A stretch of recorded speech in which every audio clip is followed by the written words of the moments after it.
welcome to Nourish, and let me welcome Jodi Rudoren and Amit Stern. Jodi is now the editor-in-chief of The Forward, which brings back many, many childhood memories. I found a recipe from The Forward the other day, and we're so thrilled to have Jodi. Jodi's background, as many of you know, is from the New York Times, and she was what we call the bureau chief in Jerusalem for, 3 years or so? Almost 4. Almost 4. I don't think your mic is on. Huh? Yes, it is. Can you hear me? Yeah. Oh, yeah. Then it's just that mic.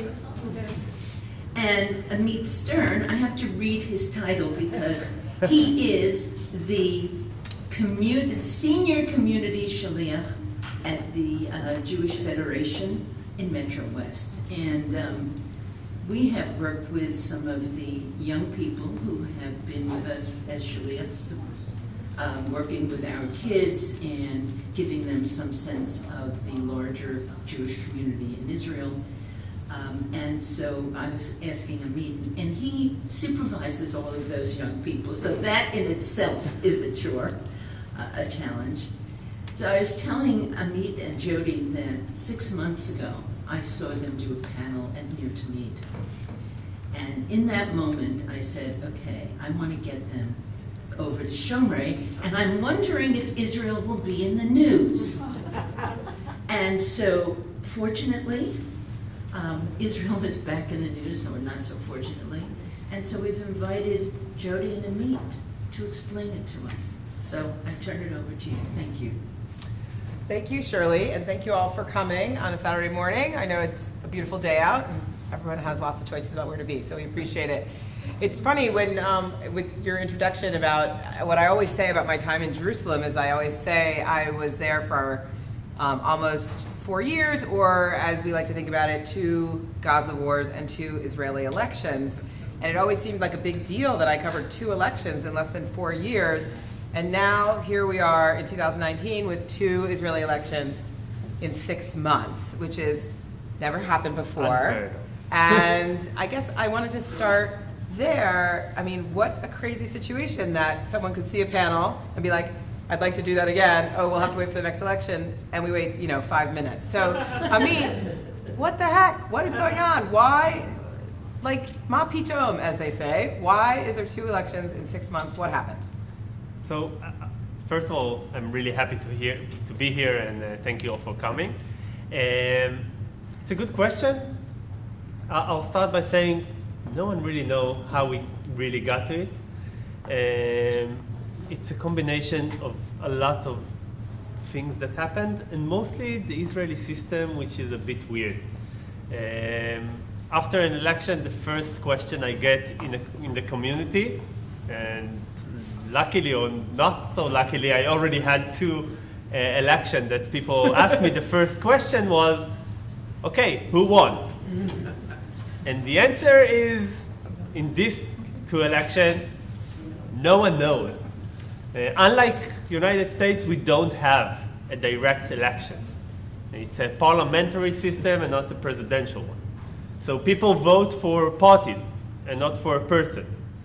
And surprisingly or not, but the biggest party doesn't mean that she won. Because it's not about the party, it's about the coalition. Someone needs to create a coalition. And the coalition, the Knesset have 120 Knesset members, and you need 61 Knesset members. Last election, Netanyahu and his right-wing bloc, or the right-wing parties, including the ultra-Orthodox, had 60, half of the Knesset. They had another 5 with Avigdor Lieberman's party, Israel Beitenu, which usually were on the right wing. All the issue there was, very surprisingly to the Israeli political system, religion and state issue. Or at least that was on the outside. The inside is a lot of tension between him and Benjamin Netanyahu, very personal issues. But because of that, Benjamin Netanyahu couldn't have a government. And usually when you couldn't have a government, you give the mandate back to the president, who gives it to someone else. but he couldn't get 61 Knesset member to sign him as a prime minister, but he could get 67 to vote against the Knesset and then go direct to a new election. And the interesting thing about it, that the extra 7 people were from the ARA parties, were Israel Beitenu, Avigdor Lieberman party, and the ARA parties, which is like oil and water with the right wing. So it's a very interesting thing that they did. And that's the reason we're here now. So a couple other things just to sort of think about and point out. One is that, so as Amit talked about, there's parties and there's blocks. And typically the most, over the history of Israeli politics, and certainly since 67, but maybe all the way since the founding of the state, the blocks were basically defined by position on the Israeli-Palestinian conflict. Yeah. There was like, you were either on the right wing or on the left wing camp, and the main salient question for politics was, how do you feel about the conflict? Do you believe that the whole land from the river to the sea should be Jewish? Do you believe in the two-state solution? That was sort of the basic binary split. And starting, and it's important to say that while you had the basic split between Likud and Labor as the two major parties representing right and left, there were then other smaller parties that some of them lined up very well in right and left, and others really didn't, particularly the religious parties. Over the history of Israeli politics, the Orthodox, ultra-Orthodox parties, Shas and Agudat Israel, UTJ, who were really Haredi parties, filled mostly with ultra-Orthodox, were very flexible on the salient question of Israeli politics in terms of the Palestinians, and they would join either Labor or Likud as needed, basically in exchange for control of religion and state. They basically and a lot of money. And a lot of money. But they well. were very flexible on this core issue. And then a couple of things have really shifted in the last maybe 10 years. But starting, I mean, right before I went there in 2011, you may remember there were these huge economic protests on the streets of Tel Aviv, and all these young people who were like, and in that moment, through the next election, which was in 2013, there was certainly a movement that was like, throw up your hands about the Israeli-Palestinian conflict. We really care about social issues, housing, economics, etc. And I feel like that movement, plus the focus on the question of religion and state, which has organized itself largely around the question of whether ultra-Orthodox people should be drafted, has messed up this right-left camp issue. And the third issue is Netanyahu's personal situation, which we'll get to in a second. That's now, but also we need to remember that the peace treatment got some way stuck. Right, That's what led to the idea. Everyone a little back of this issue. Right, everybody's kind of like, well, there's no movement on the peace issue, so why are we letting this be the central issue in our elections? So there's been tension in the last four elections, that was between, here's this basic organizing principle of Israeli politics, and now there's these other issues getting more and more attention, whether it's economic issues or religion and state issues, and it's making the natural blocks, seem less obvious. So I think that, because the other thing I want to say, and I mean, got to this with the parliamentary system, is it's not, the idea of a divided country is very familiar to us, right? I mean, back to the Clinton era, really, we've had what I always call a 49% country. Never as divided as we are now, in the sort of way that the polarization is so visceral and kind of feels like we live in two societies. But it's been a very long time since we've had a presidential candidate who really had such a clear mandate from the popular vote. And we work this out. Somebody wins 49% or even less of the popular vote, and then the electoral college happens, and you usually hear, basically until Donald Trump, you usually hear someone then say, but I want to be the president of all the people. And they're less or more successful at that. But that basic idea of a divided country is very similar. What's different is that in Israel, you then have this protracted coalition negotiation, which involves both these very clear trades around policy, as I described, between the ultra-Orthodox on peace versus religion, or conflict versus religion, and these very personal deals that happen that are really about relationships between politicians in a way that is much more blunt than I think we see in our politics here. And you can really hear about it And eventually you can see that a lot of the leaders of the right-wing parties were in some point appointed to Netanyahu's staff. Avigdor Lieberman was the CEO, sort of the Likud party. Naftali Bennett and Ayelet Shaked from Yamina, from the party that is more right, more on the political map from the Likud, were his chief of staff and his centrally the most connected people to him, the most reliable people, his secret people.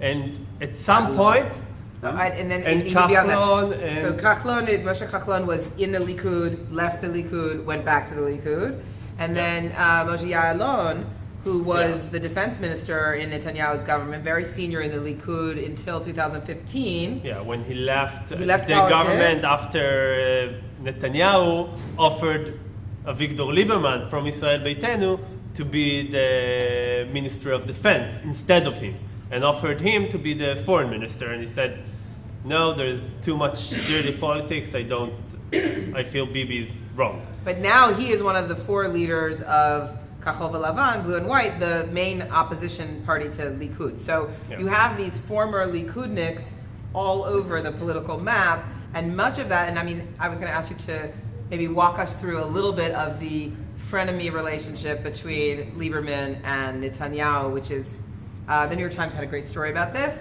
a few weeks ago, but really it's kind of, it's like stuff of movies, because they were best Yeah. buddies.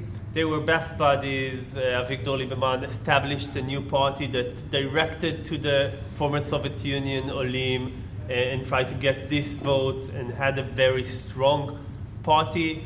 3 election or 4 election ago, they joined the Likud again and ran as a united party, one party, Halikud Beitenu. Instead of Israel Beitenu and the Likud party, they joined even the names and ran as one party. But there's a lot of things there behind the scene that no one really knows what. And the feeling now that Avigdor Lieberman, more than religion and state, more than his resenting the Haredik for trying to own everything, and eventually we need to remember, he represents the former Soviet Union Israelis, that a lot of them are Jewish by the law of return, so they are citizens of Israel by law and they're Jewish in their ID, but they're not halachic Jewish, okay? Because their mother is not necessarily Jewish or their grandmother. It doesn't matter, but that fact means that they can't get married in Israel, and we talk about around 350,000 people in Israel.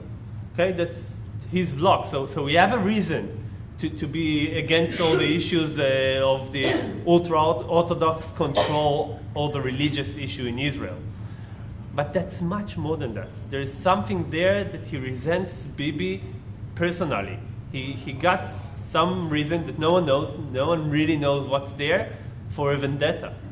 And he tries to take him off power. And eventually that's the reason, their issue, that's the real reason we're going to election. And that's the real reason we're probably going to get to another election. That one and Bibi's legal issues, which is... Let's dig into... right, I think the biggest thing that's changed since the elections that I covered is Netanyahu's personal situation, which I think is both about the actual, I mean, these are totally related, these two things, but there's 4 criminal cases pending against him. Three? Sorry, that was Who can keep track, really? No, there is the 4th, but he's still not related to the submarine one. I'm going to ask you to kind of walk us through a primer on that.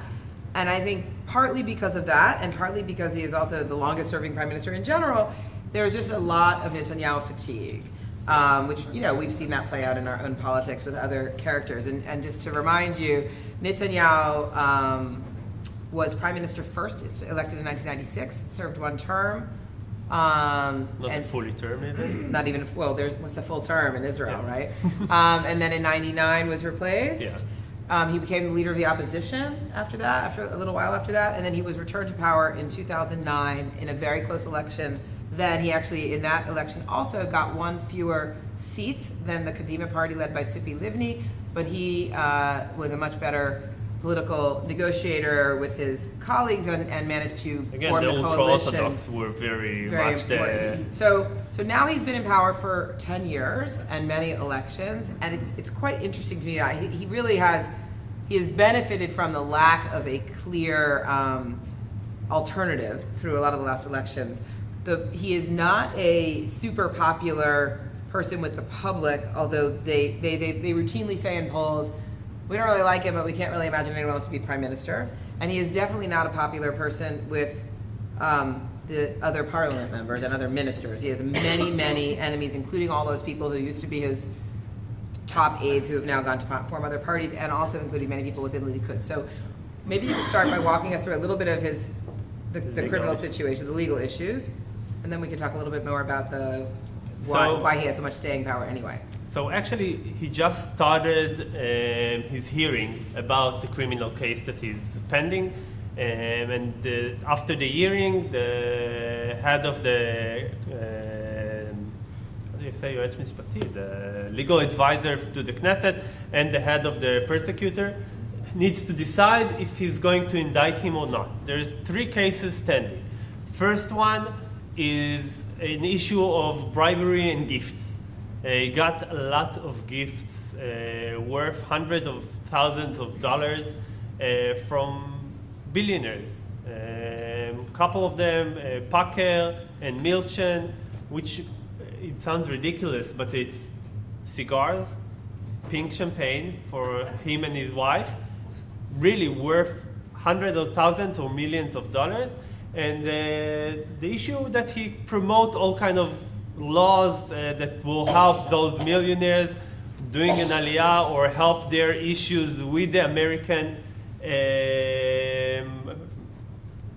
ministry or in general, because some of them are American citizens or have some issues with their visas here. So that's part of it. That's the first one. The second one, it's recordings that they found in another case for one of these helpers that now became a key witness in this issue. He got a witness protection deal with the government. And the recording is him talking to one of the publishers in Israel, the biggest news publishing newspaper. At least it was, now it's not. They're talking about another newspaper, Israel Hayom, which belongs to Sheldon Adelson, which been talked that this newspaper is Sheldon Adelson gift to Benjamin Netanyahu. It was pro-Bibi, very, very strong. And the issue was before this newspaper decided to issue a weekend supplement, yeah. And he told that he'll work against it with Sheldon Adelson if the newspaper will start to write better articles about him and his family. So he's talking to the publisher of Yediot Achronot, which was the main news outlet in Israel. It's still, the second one is very big. Yeah. It's certainly the mainstream one. Yeah. They used to be very centrist. They have been very critical of Netanyahu, really for most of the time. Anyway, he's talking to the publisher of that and saying, I will stop. So Yediot, the leading newspaper in Israel for many, many years, in comes Sheldon Adelson, creates a free daily called Yisrael Hayom. That daily, by being free and having no business model because it's financed entirely by a billionaire, tons of money, it comes while news organizations around the world are struggling with the decline in advertising and time readership, whatever, and makes it very difficult for all of the newspapers in Israel. They've all been in financial hell since Yisrael Hayom came on the scene. So Yediot is in direct competition with Yisrael Hayom. It's an unfair competition because of the different business models, or at least according to, that's how Yediot feels. Netanyahu is now saying, I will stop Yisrael Hayom from publishing this weekend thing, which you don't want them to publish, if you go easy on me. Yeah. So that's the second case. The third one that he's not part of, at least yet, is a security issue, a very big issue that deals with ThyssenKrupp, German submarine manufacture, that a lot of his staff members and his lawyers and his cousins are being involved there in a big bribery issue, that choosing this company specifically and helping them or approving their effort to sell submarines to Egypt. They had some agreement with Israel for a long, long time that they won't sell any military equipment to Israelis' enemies or Arab countries unless Israeli get approval, say that it's okay. And Netanyahu said that it's okay. He's still not involved in it. It's a very big issue. If he'll be involved in that, that will crumble everything, in my opinion, because that's a security issue. And when you deal with security issue, that's it. Israelis will have a more difficult time. Cigars, champagnes, newspaper, it's not money under the table, it's not security issue. And the fourth one, and that's the biggest one so far, it's again a conversation that he had with an owner of one of the biggest internet newspaper, Walla. And that's, again, a billionaire that holds Walla and a lot of other communication enterprise. And that's another bribery. The goal was for this paper to publish good things about him and his family, and there is evidence that of the negotiation of specific articles changed the picture there and changed what it's written. And in this case, also a relevant thing for this case, and maybe also for the EO case, is at various times the prime minister will retain other ministries for himself. So instead of appointing a certain cabinet minister, you just kind of do two jobs at once. We're not familiar with this, but like, so there have been times when Netanyahu was both prime minister and foreign minister. Yeah. And a lot of time. And then during the time that this Walla case happened, he was also communications minister. So more than that, sorry, he actually fired the community minister Gilad Erdan and took his place. And the first thing he did as a minister is firing the CEO of the office and hiring someone else. That someone is now also a guarded witness with the government. And had to deal with the government in order to give all of his. And there are the quid pro quo here was partly about positive articles or change this picture, and in exchange for regulation issues that the communications ministry that worth changed. around $1 billion.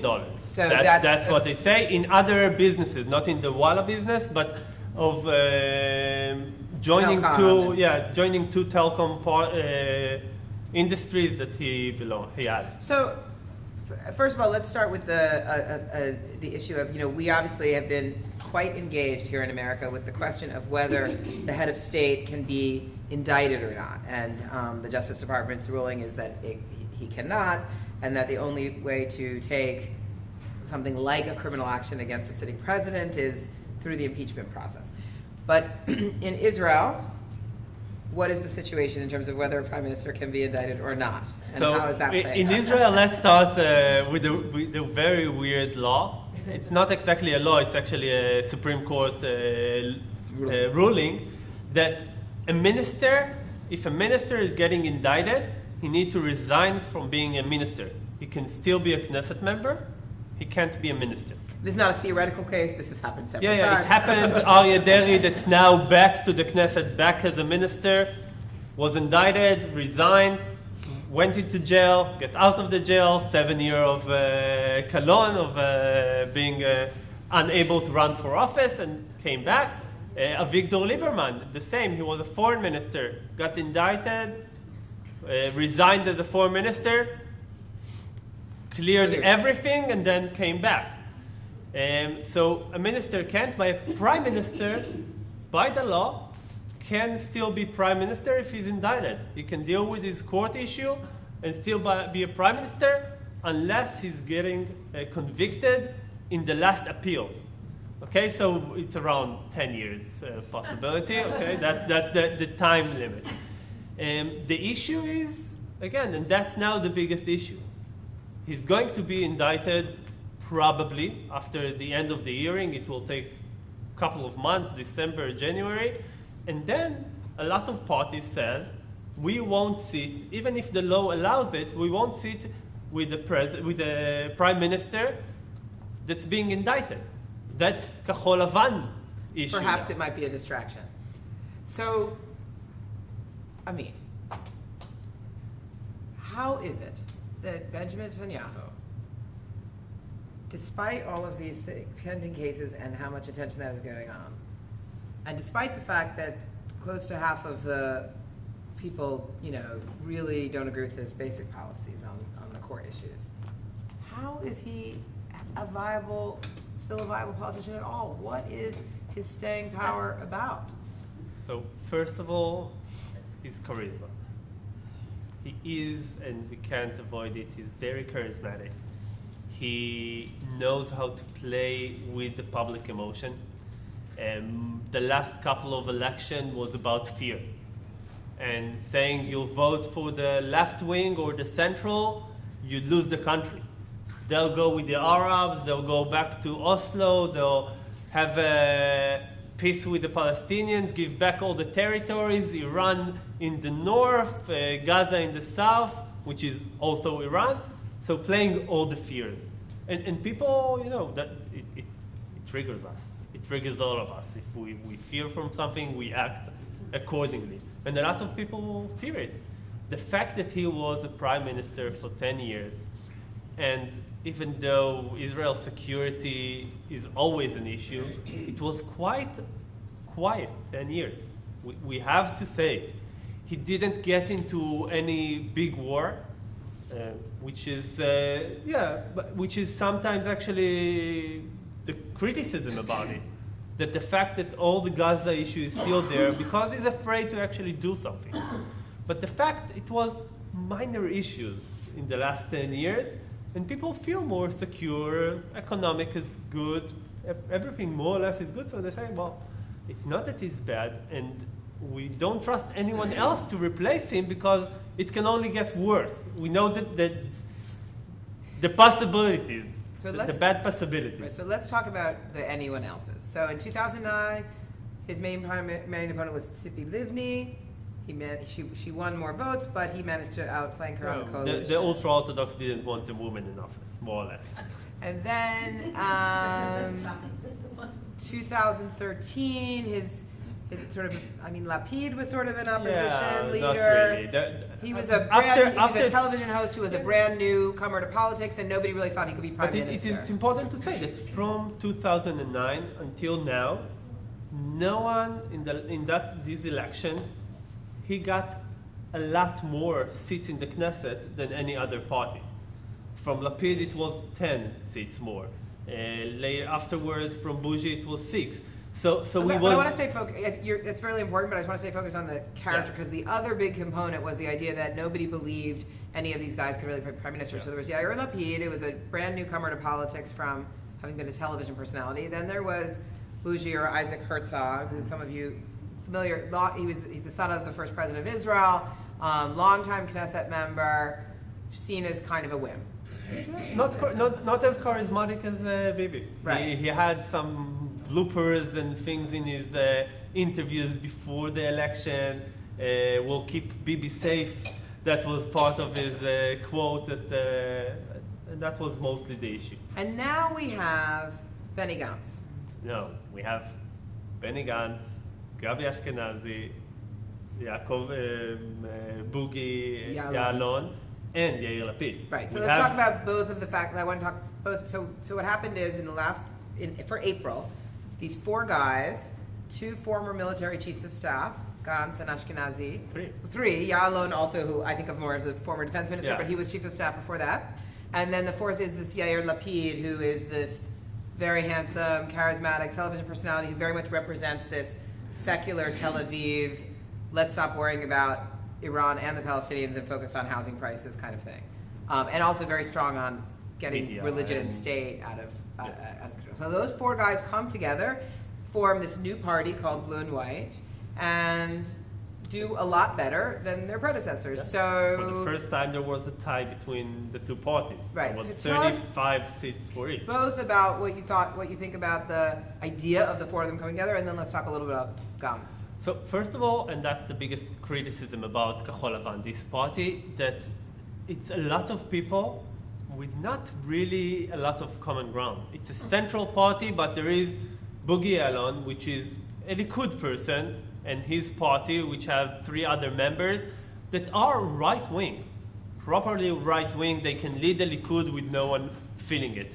Their issue is a personal grant. 3 of these 4 worked for Bibi Netanyahu as his media person, as his chief of staff, and as his minister of defense, and they just against Bibi. Okay, and they joined these central left parties just because of it. Okay, and there's Chosen Israel, Gantz party, which is completely new people. All of them, he said, I have no one that was a Knesset member before. A lot of them are young people, media people, all kind of social or activists in general, political activists in local authorities, and Yair Lapid. Their connection is very weird. There is very left-wing people there, very right-wing people there. The glue that unites them is just not Bibi. And that was more or less the election about, the last 3 elections actually, but more strongly these 2 elections. It was Bibi or not Bibi. Now, they did agree, the 4 of them, that Gantz would be the prime minister if they win. Yeah. At In a first, rotation at with- first yeah. their plan was that Gantz and Lapid would rotate within the party. Now that it seems that the only way they can get anything is in some kind of a unity Rotation government where they don't with have to the rotate with a Likud. Likudnik. We'll get to that in just a minute. It seems to be Gantz is really the leading the face leader. of this. So tell us about Gantz. So Gantz, again, he was a chief of staff. He was a very appreciated one, but again, not as charismatic as Bibi or as any of his other partners. Gabi Ashkenazi and Yair Lapid are much more TV personas and Although much all more 3 connected of them are to. terribly good looking. Oh yeah, they're completely. Gantz is like, I mean, I interviewed him once. It's literally like you're sitting there. Yeah, he's 6 I'm not trying to do feet this interview. 5, Blue blue, eyes, clear in eyes. his uniform. And You, he talks you can about see his son, and his son had just joined the army. And he had the best video for these 2 elections, talking about his past and who he is, and his issue is talking ideology, and as weird as it sounds, it's not suitable for the Israeli political system. If you talk values and don't play dirty politics and trigger fear in people or against someone, it doesn't work. And the fact that in the last election, you saw them going in one direction and then they went down the polls, and then Yair Lapid took a bit more control and averted it against the Haredik and saying, we're going to create a united secular government or liberal government. Depends who was interviewed, but that was the headline, and they went back up because they chose an opponent, and it wasn't only Bibi, it was the policy of becoming an halachic state, and that was the issue. But Gantz is a very, he really cares for the state. He says, and the first. he is like this Zionist Yeah, hero. the first and he slogan embodies that they this sort of had building is the country. Israel before everything. And that's his values. And that's also now in the negotiation that we talk in a second. He's willing to compromise in order to put Israel first. And he's maybe even a bit naive. Which is sort of part of his charm. But Yeah. although I guess maybe not as prime minister. Anyway, we're going to go to your questions in just a sec, so get them ready. And I want to so you may have read, a lot of times people talk about Israeli politics. Phase 1 is the election. Phase 2 is the coalition negotiations, which is the phase we're in now. As Amit talked about before, so basically what happens right after the election is each person who was elected or each party that won seats in the Knesset is asked by the president who they would recommend to be prime minister. And generally whoever gets the most recommendations, not always, but generally, is then given the first chance to make a coalition. Now, often what happens is the number of recommenders is significantly over 60. It's very obvious that person will be the prime minister. And they start doing deals to form their coalition. And those deals involve very clear things about who will get what ministry and sometimes policy agreements as well. And they're very blunt and open about the deals. Yeah, and they have to publicize the deals eventually. What happened this time was, at first, Gantz had more recommendations, including the recommendations of 10 members of what's called the joint... 13. Sorry, 13. I thought it was 10 and 7. Sorry, 13, all the members of what's called the joint list, which is the coalition of Arab parties. And then, mysteriously, or maybe not so mysteriously, 3 of those people, the members from the Communist Party Balad... The very extreme Arab parties that don't believe in Jewish state whatsoever and say very clearly... Typically, the Arab parties don't recommend anyone for prime minister. This was one of the first times they were going to say, yes, we're going to recommend Gantz. And then 3 of them pulled back and said, actually, we don't.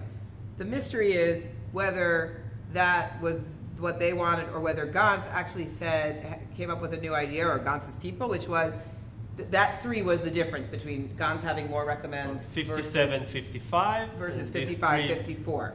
So some people think, and I think it's quite an interesting theory, that Gantz and Blue and White decided, you know what, it's better for Netanyahu to try and fail, particularly because his indictment hearing is about to start. Let him try to make the government and not reach 61 and fail, and then it will be our turn, versus us trying and failing. And by the way, if we're going to try and, if we're going to, trying and failing doesn't help us at all, right? So it does show that they weren't confident they could get over 61. If they thought they could have gotten over 61 from the beginning, they would have. But the theory is that they decided better to let Netanyahu twist in the wind a little bit and see what he can do. So where we are right now is that Netanyahu has 55.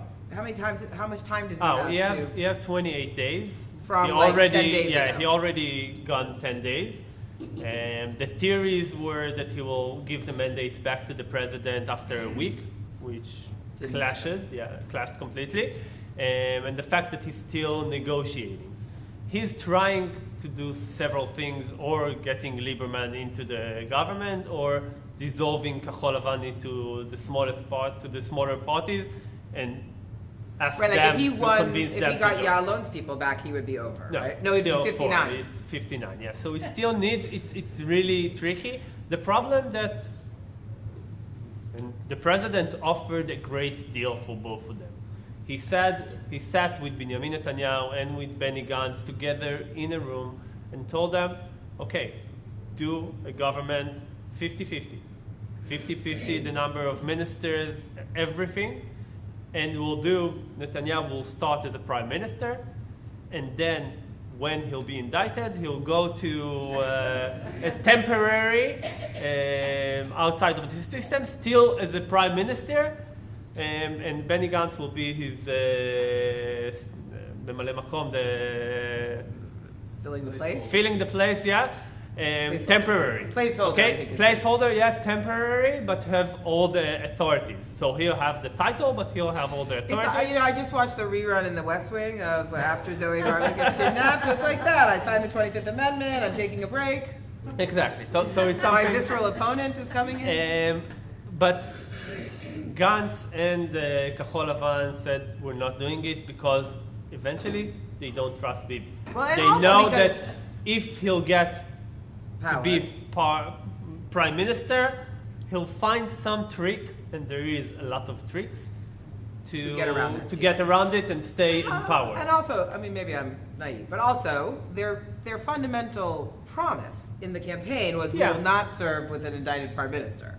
That's true, but again, Gantz as part of his caring about Israel first, is more flexible. And it says, okay, if it will be for 6 months, because eventually, if we'll go now for election, Benjamin Netanyahu is in power until the next government. And the election will be February, March, which means the government will be maybe in June.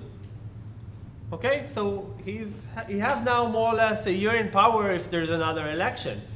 And if not, it might be December or January, so it makes some sense to do it. So that didn't work. Right now, one possibility is that neither of them will be able to form a government, and we'll have yet the third time's the charm election. Now it's important to say, if neither of them have the chance to create a government, the mandate go to the whole Knesset. And any Knesset member can have 61 Knesset members signing that they want him to be prime minister. Anyone. And they become prime minister. And they have 2 weeks to create a government. But the fact that they have 61 hands means that they'll vote for it. Right. So related to that, one of the scenarios that people are talking about is a unity government with Likud, Kahol Lavan, and Lieberman without Netanyahu. And that is the developments of the last week relate to that. So Netanyahu is worried about that idea, and he put out on Wednesday, I think, the day his hearing was starting, he said, I want to have what's called a snap primary where the Likud would vote that he is the number one guy and that, Likud is led by him, and rather than one of his rivals attempting to either now or then and there say, is a I'm gonna be the leader of conversation the Likud. behind the scene with a lot Tell us of about that. Likud Knesset member. The goal now for Kahol Lavan is try to find those people inside the Likud that say, that's it, we had enough of Bibi. And they're they don't trying. they don't need the whole Likud. They need No, 10 or they need 6, they need 7. 10 or 15 or someone that says I'm taking control, and eventually it is a possibility. It's written nowhere that Benjamin Netanyahu need to be the representative for the Likud.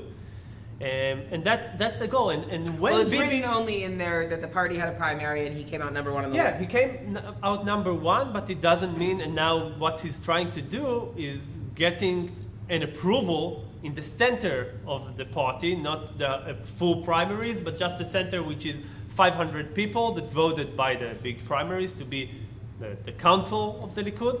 For them to Sort of decide like now. the delegates in the electoral college. Yeah, more or less. So they're now actually have a vote next week to approve him as the only person who can be prime minister in this Knesset from the Likud.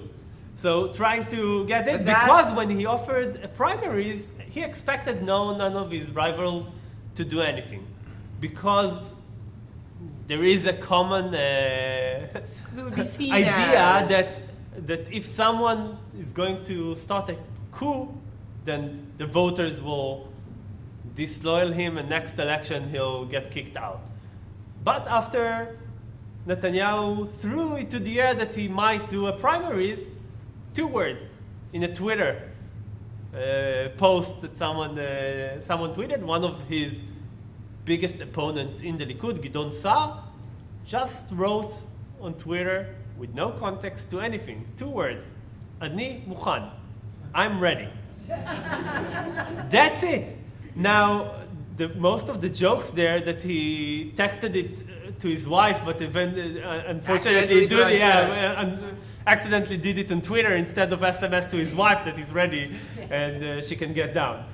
But that's all that he needed to say, that sorry, the country is here and there are other people that might take the control. So just to be clear, so the primary is not happening, but there's going to be a Likud Central Committee vote up or down, like a resolution. Yeah. We say, and I guess to some extent, I mean, I don't know if it will really play out like this, but the question for the Likud is sort of like, do we think that lining up behind Netanyahu makes our standing in the Knesset stronger to form a coalition?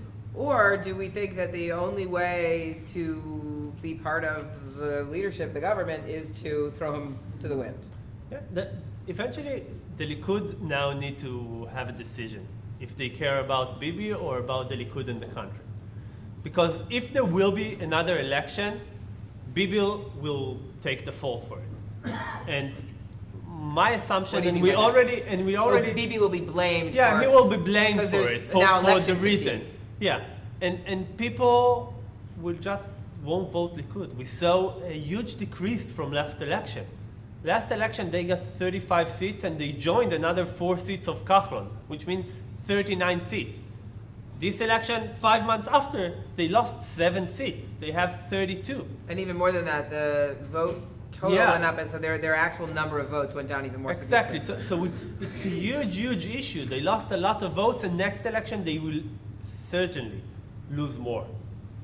But what it gives Netanyahu more time in power, more time as a prime minister until around June. And that's what he cares about. The question is what the party cares about, and if he'll get vote against him in the center of the Likud, that will be huge.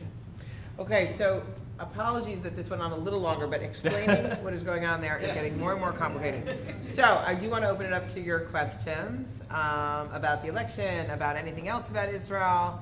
Start with Fern. Fern. Yeah. Stand up, Fern. So. You all can't hear me?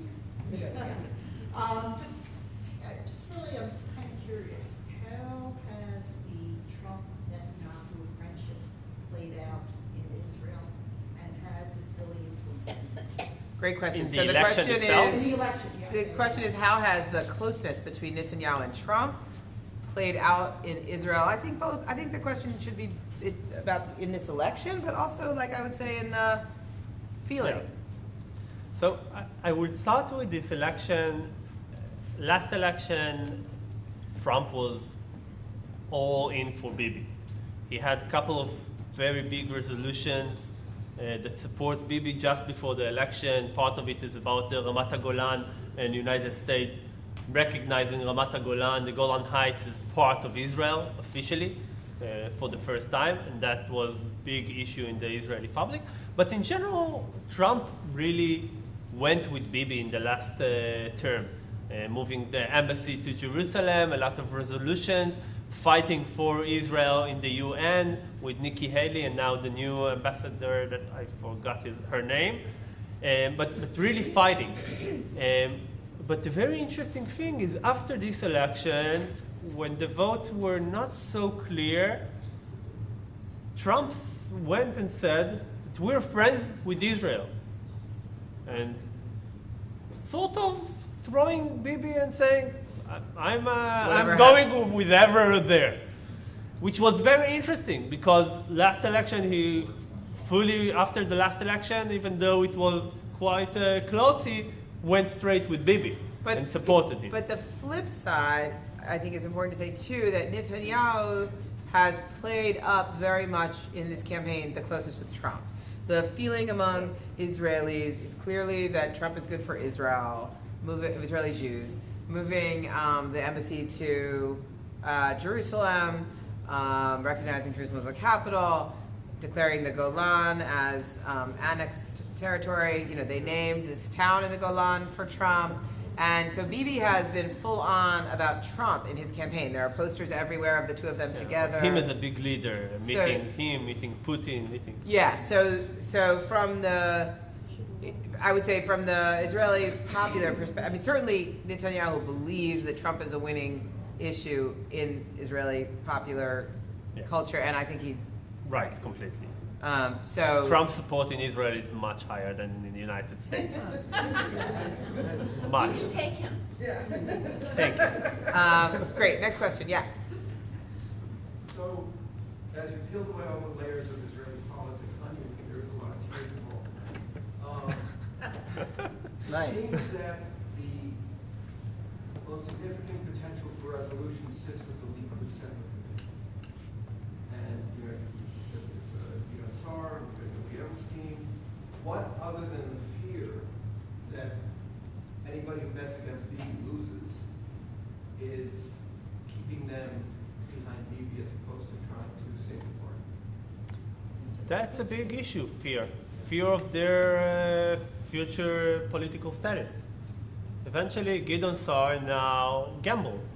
Now, it wasn't a big gamble for him because he's already perceived as someone that goes behind Bibi, with his resigning and coming back, and there is also a big issue in the last primaries between them two, so he knows to be as a rival of Bibi. But the others, Yuli Edelstein, Gilad Erdan, Israel Katz, they're all perceived as very Likud. We support the Likud chose Bibi, we're going with him.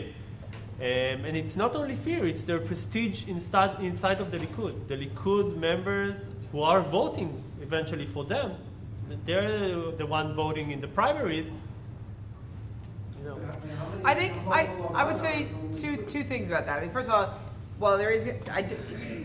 Don't misunderstand us and tell me if I'm wrong about this, but like the vote, the actual public official vote of the Likud Central Committee is really not the thing to kind of watch. Yeah. It's very unlikely that would go against Bibi, but there's a lot behind the scenes, so there could be a coup that could happen.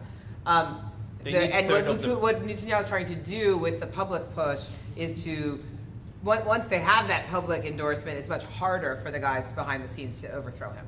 I think another factor is, you know, once you break the kind of protocol of the party, like as a politician, and you're thinking about, like, you know, so you win and then you're in charge and then you basically set the precedent that none of this matters and they can overthrow you.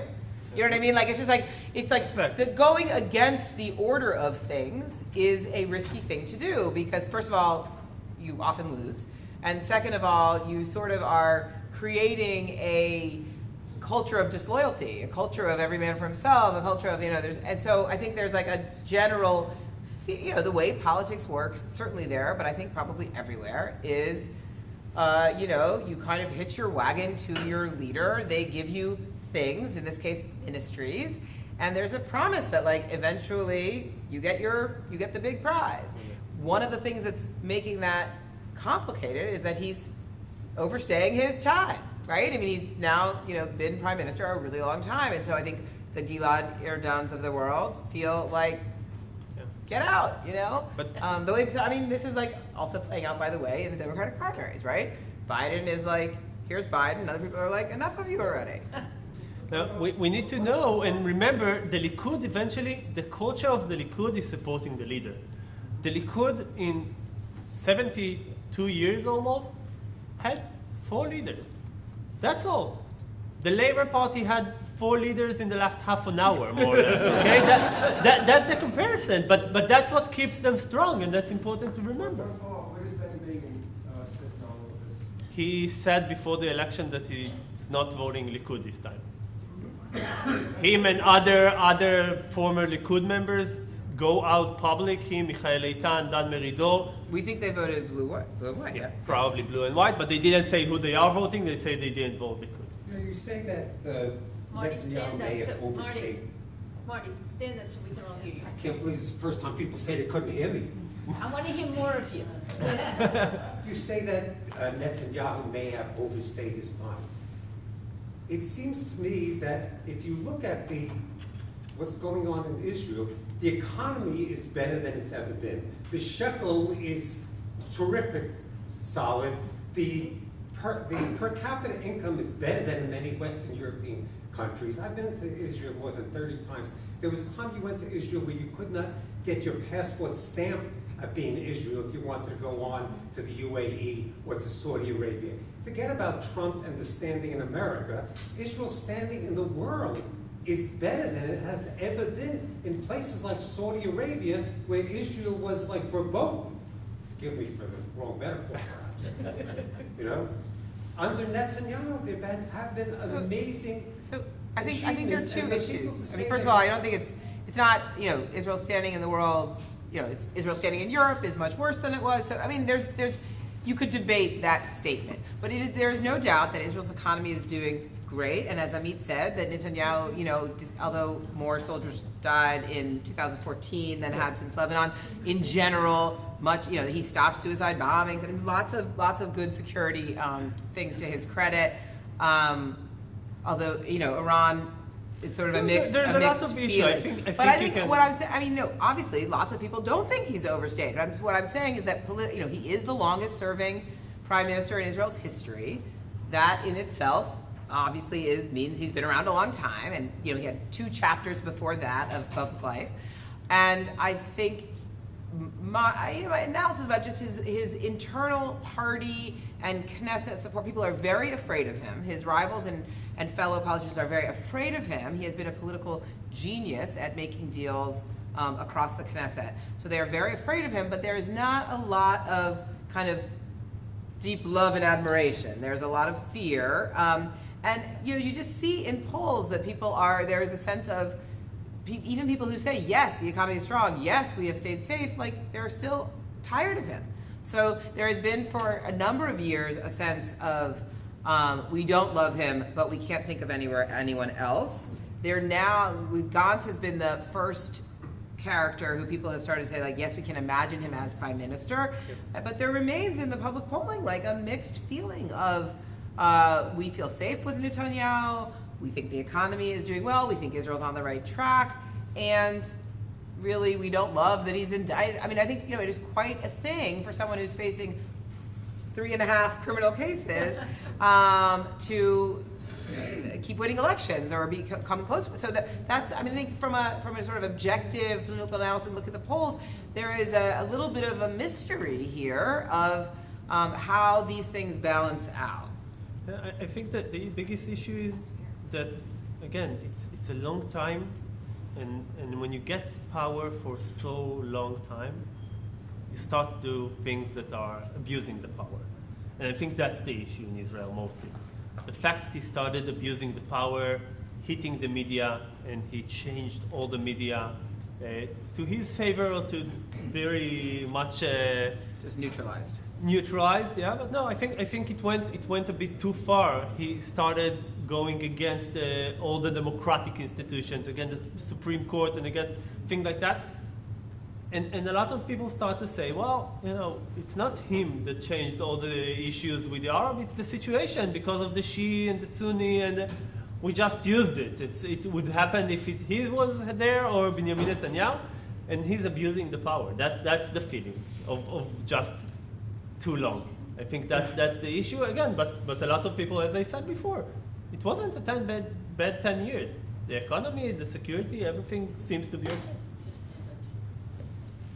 Hello, my name is JT. I have a question about the criminal cases. If Netanyahu and also his wife are convicted in any of these cases, do any of these cases bring the possibility of jail time? Do they immediately knock him out from being prime minister? What is the repercussion of a conviction in any of these cases? But I am curious about his wife also. So his You had a wife. question? So the question was, what happens if either Prime Minister Netanyahu or his wife Sarah are convicted in any of these cases? Would it require that he leave office, and also might either of them go to jail? So the criminal cases against him, again, it depends what will be indicted for. Currently, the suspicions are bribery. Bribery is a crime that you go to jail for, might be up to 15 years, depends on how bad it is, and you can't stay in power anywhere.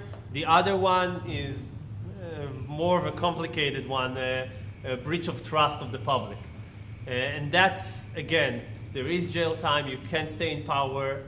That's with Benjamin Netanyahu. Sarah Netanyahu currently, if I am not mistaken, is not being indicted in any of the cases.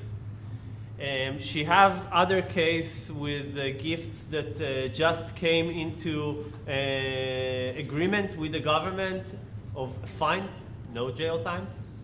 She's being, in the case with Walla, the big case of the newspapers, she's being there as an accomplice. But they can't blame her for bribery because she doesn't have the power to do something. And that's probably the weakest spot of the case, because eventually most of the evidence is a communication between her and the tycoon's wife, and nothing between Bibi and him, but they did a lot of it. So it's a very complicated legal case from the legal point of view. Yeah. I just have a follow-up. I'm sorry. I just have a quick follow-up because I know a fair amount about the American legal system. I don't know anything about the Israeli system. How are the judges, do they have terms? Are they appointed? I'm just trying to figure out the independence of the legal system versus what we have here to see what the, what. So the Israeli system is completely different. It's based on the British system, very, very much different. Judges are elected, appointed by a committee. The committee is from 2 ministers, 2 Knesset members, 3 judges, and 2 members of the bar, 9 members, and you need to get voted by 7. It's for all the legal system, from the lowest courts until the Supreme Court. How long is it a lifetime? Until retirement. They have to retire at 65 or 67, and they can have 1 or 2 more years. But that's. But what about the so-called permanent government who's investigating Netanyahu? So that's not. It's not part of the legal. It's not part of the judicial. Part of the executive branch. Part Yeah. of them. He's appointed by the prime minister, the attorney. Yeah. But So but- he's just deciding. The police and the Attorney General is the one that doing all the investigation. And it's important, you glanced over this earlier, but one of the really interesting things, and I think it's been an issue in both of the elections this year, but it came out stronger in this one, is the ways that Netanyahu and the Likud over the past 5 or 6 years have tried to politicize the courts, for lack of a better word. Change the balance between the judicial system change the and balance, thank you. Both with the appointment of actual judges, but more with how powerful Supreme Court rulings are versus laws passed by the Knesset. And this is part of a larger issue playing out about the role of democracy in Israel, or the nature of democracy in Israel. And the press issues, the cases around the press and freedom of the press and communications are also part of this. And what happened right after the last election, and I guess probably during the campaign too, but I noticed it mostly in the first couple of days after, you heard a lot of, and Amit mentioned this word, you heard people talking about a liberal government. And it was a new word for me hearing in Israel, and both Lieberman and Gantz were really emphasizing it. And I wasn't from different point of view. From different points of view, and I was like, what do they mean by liberal? How does that relate to our definition of liberal? And what I learned was that there's been a sort of resurgence in the idea of a liberal democracy there. In some ways, it's code for secular and for the division between, and in other ways, it's code for, or it's an umbrella term that includes secular versus Haredi control, and rule of law. And so this issue of courts' independence has become a bigger and bigger issue because of the ways that I think other politicians too, there's been a big tug of war over how independent the judiciary is, which gets at the core of how democratic Israel is. There was also, a couple of years ago, they passed this law called the Nation-State Bill, which sort of redefined the balance between Israel as a Jewish state versus a democracy. Those values are sometimes in tension, sometimes it's not. So that was an attempt to kind of restate and reorder the balance, and a lot of people thought that was an anti-democratic piece of legislation. So all of those, there are various parts of this kind of vague sense of the questions of democracy and liberalism in not in a left-right sense, but in a kind of liberal democratic or liberal values or kind of independence. So the judiciary and its role related to the cases against Netanyahu in general has been a big part of that. And now there's a lot. Netanyahu's next card is just the public, and there start to be more and more demonstration for him and against all the issue of the criminal case. They say they're chasing him and they're inventing things and things like that. And last week there were almost 1,000 people demonstrating next to Avichai Mendelblit, the person who needs to decide in his cases. Also a former top aide to Netanyahu. Exactly. He was his chief of staff. He's now just in different place. He's not against him. There's a lot of people that says that he'll decide differently because he's still very close to him. And this week, actually, as we speak, I think, there's supposed to be another demonstration just in the end of Shabbat, and expected to be a lot more, and it's getting bigger and bigger. Last week they attacked one of the journalists that Bibi is against. So there is a lot of issue there, and it can evolve to a very dangerous issue there, in my point. Well, Natalie, I know you've tried a few times. Go ahead, Natalie. So gracious. As you know, you look at the Israeli scene with all these little parties, and I know many people would like to get rid of the Haredi. Is there any chance, I know there was some talk of 4 of those little parties coming together, and The is there any Haredi chance party of them- or? No, the which non-Haredi. Well, I think there's sort of 2 parts of your question. I mean, if what you're asking is there a chance of a government without the ultra-Orthodox? Right, because there were 4 parties, I can't remember which ones, Oh. that I heard another talk that they said we're talking about coming together. Well, I would say a strong possibility would be the unity not of small parties, but of Likud without Netanyahu, blue and white, and Lieberman, and no ultra-Orthodox. And that is sort of one of the possibilities that would, and part of the appeal, and it would probably include some of the farther left parties too, because there would be this appeal to just have a government for the first time in a long time without the religious parties. I don't know about 4 small parties. Do you know what No, that I might think be? that's the 3 of them and the Labour But they're not Party. small, That's they're the big yeah, parties. the biggest party. It is important to say, and that's the thing that surprises me the most, the fact that the last election, the main subject of the election after Bibi and all that was religion and state. For the first time since I remember, that was the issue of the election. It was also a big issue in 2013, the Haredi draft. Yeah, not as much. That was after. Lapid guess so. Tamid. Lapid, him and his father, that was the issue, but it wasn't the issue of the system. And And just that's to be what clear, everyone there talked are about. 2 big parts of that issue. The one is a big deal in America, and one is less of a big deal in America. So probably the bigger deal in Israel has to do with whether ultra-Orthodox serve in the military. And that's part of a larger question about the ways in which the ultra-Orthodox, many of whom are poor and many of whom are not working, are kind of drags on the state, the welfare state.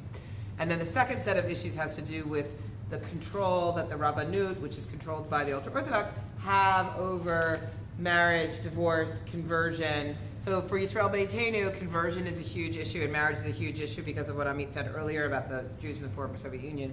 Clearly for American Jews, that is a very big deal. Those issues are a very big deal. In general, Things like the the hotel. streams. The streams, right? So like many of us care deeply about the gender segregation at the Kotel. Israelis do not care about that, but some of them who do care about American Jews care about it a little bit.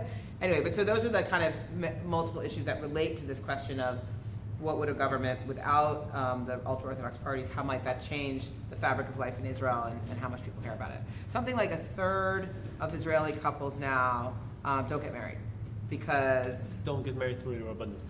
A lot of them get married. well, either have a civil union or a domestic partnership rather than a marriage, or get married in America or in Cyprus or somewhere else where their marriages are recognized. If you want, but I can refuse talk to get about married. it much more. I'm single officially by the state of Israel, even though I had a very halachic wedding and Or have you 3 see a kids. person and, with a kippah who refused to get married by the Rabbanut. So wait a minute, you have to say more about that. Oh, sorry. Let's talk about your wedding.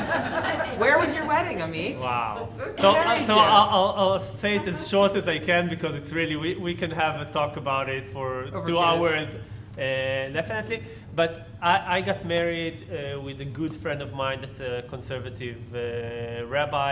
In Israel, I was my last position was I was the national director of Noam, the conservative youth movement in Israel, the equivalent of USY here. I got married with my rabbi who grew up in Cherry Hill, close by.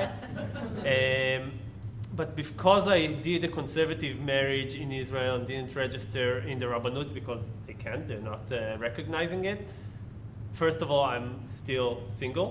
Second of all, by the law in Israel, I can get to prison up to 2 years. Okay? Interesting. If I had the same wedding exactly, same people, same rabbi, same everything here, in this place where we stand, I would be recognized by the state of Israel.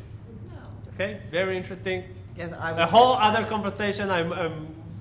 We'll find time to have it, And actually, I and mean, talk only about it. And they did, just not that long ago, they actually did arrest a So rabbi, they arrest, right? yeah, Rabbi Dov Chayun a couple of a year and a half ago, 2 years ago, released him very quickly because of Avichai Mendelblit, the head of the prosecution, said that they can't really charge for it, but it's still a law, a recent law. It's not a mandatory law. It's something that was written a couple of years ago. Yeah. Yeah. You keep coming back to BB also. 3 quick questions about that. All these former ministers of his that are now against him, you say it's kind of a mystery. Nobody knows why they're against him, but I find that hard to believe. There are probably some theories, things are starting. They have some reasons, I'm sure they're speculating. And the second thing is, these indictments, you already touched on it, they do seem probably politically motivated, or that's what people are suspecting, and that's goes on here too, of course, fair game. And you say he's a political genius. I'm wondering if this is all coming from Bibi himself, or whether he has some advisors that we haven't touched on too. And I can't imagine So- they wouldn't have been mentioned Sure. already. So starting with the mystery, I don't think I'll let Amit speak for himself, but I don't think it's not. I don't think we mean like it's an unsolvable mystery. I just think we're talking about there are personal rivalries that we just don't know all the details of. But the fact is that he has I would say a surprising number of both former ministers and former chiefs of staff who were like really close to him and then really against him. There's the Naftali Bennett narrative, the Avigdor Lieberman narrative, Oh, yeah, So and each of them, like I think there's some known stuff about what those feuds were, and then some not known, but like what they are is personal feuds. I mean, he has not been a person who has cultivated over time a loyal set of people around him. He has had people in and out of his coalitions and of his staff, and lots of people leaving him and being like, I was all about Bibi and now I'm all about not Bibi. It's just that's who he is. And I think in terms of what I meant by his sort of political genius is he has managed to, first of all, just pure staying power, which is, I think, largely about he is a campaign genius on fear, as Amit detailed. He is his ability to spark fear, motivate people around fear, and make himself the solution to people's and make himself the solutions to the public sphere is an impressive political feat. And he is also a political genius in terms of making deals with rivals and peers. He has just routinely surprised the public with, the first one that I was covering really was when he and Avigdor Lieberman came back together for the first time and in the middle of the night. Just, the Israeli politics is like, even more than ours, endlessly analyzed in full view. Every politician is like tweeting and Facebooking. There's 72 political columnists per capita. They all write like 5 times a day. So the machinations of all the deals are like right out there, and he still manages to like pull a rabbit out of a hat and surprise everybody despite that. So that's the genius that I was talking about. So I would say about the rivalry, I think that the issue, and there is some mystery there. There is some mystery there. We don't know what happens behind the closed doors. And I'm pretty sure that after he'll get out of power, we'll learn a lot of stories behind closed doors that we don't know. But eventually, almost everyone that was in his close bunch, the 10 closest people to him that were with him everywhere. Except Dermer. But Dermer is not, but he's not sitting in his room. That's the difference. I think that if Dermer will be in his closest circle, he will also get away. I interrupted you. You were going to say everyone who's been in his close So orbit. everyone that were in his really close circle, at some point, that's it, runs away from the feeling that he operates wrongly, that he don't really care about anything beside himself. That's a lot of things that you hear. And they say, we can't get along with it. We can't going on. We're creating alternative, which they fail all the time. All of them created some alternative, but not as big. Because in the public eye, and what happens behind closed doors, there's something different there.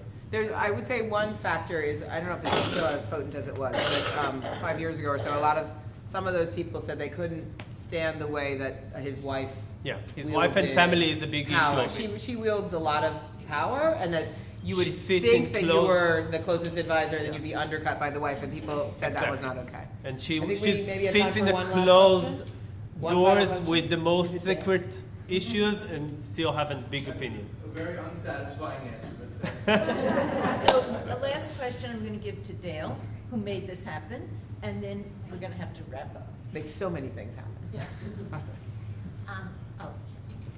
You talked about some years ago, the party or the coalition that came together around economic issues with cost of living and housing and so forth.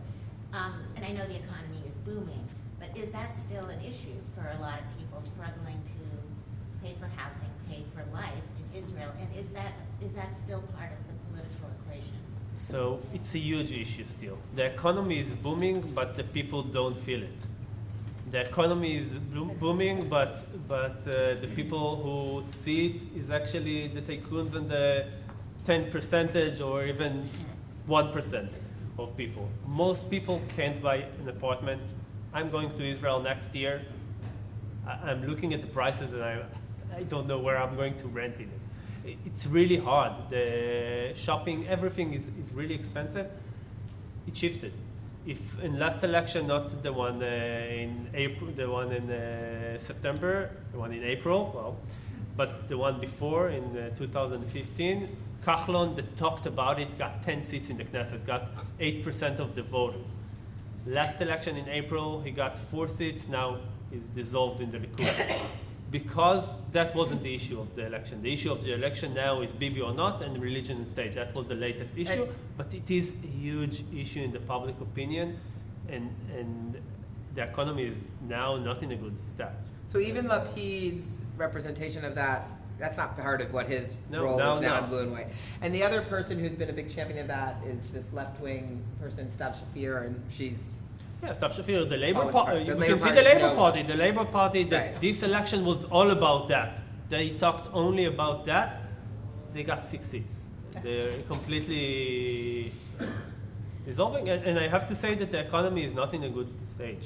The debt went to 3.9% of the capital, which by law the maximum is 2.9, which means we're downhill. The question is where and when it will happen. So, And the fact that we're going to have another election means that we don't have new budget for 2020, which means that we can't fix the debt, which caused. so we could go on. so excited to go back. But let Yay! me just, so, before I close, 10 words or less, what should we be looking for in the next few weeks? Or what's going to happen? Yeah. What's going to happen? Give us your So my prediction is another election currently. I'm not optimistic according to what I feel. The only thing we should look at is the thing behind the scene in the Likud party. That's what can go there. The voting in the Merkaz, Gidon Sa'ar, starting to talk more, if he will.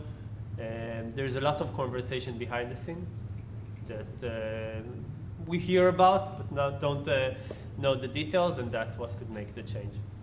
So I don't know, and I don't predict, but because I'm a news person and I just want the most interesting thing to happen, so I'm going for unity government without Netanyahu and an immunity deal. Okay. I do not necessarily think that will happen, but that's the best story. Yeah, I'm with you with that. I hope for that. I mean, I'm not cover as another optimistic. election with the same dynamics. It's I mean, my exhausting, God. It's going to be horrible. Just Just keep running listening those. to you is exhausting. So, That's not what we were going before for. I say thank you, Fascinating. fascinating. Before, yeah, right, I know. Before we go, I just want to tell you, we have the list of at Nourish through January, thanks to John, who's put this together. And November 23rd is our next speaker, and she's sitting back there. She asked the first question. Our very own Fern Heinig is going to talk about medicines And what's going on in the pharmaceutical industry? Or should we buy our medicines in Canada? So, I'll answer that, no. no. So we go from Israel to the pharmaceutical industry. Who knows what else we'll cover? Teva Pharmaceuticals. Exactly. There you go. So to the two of you, thank you so much. This was wonderful.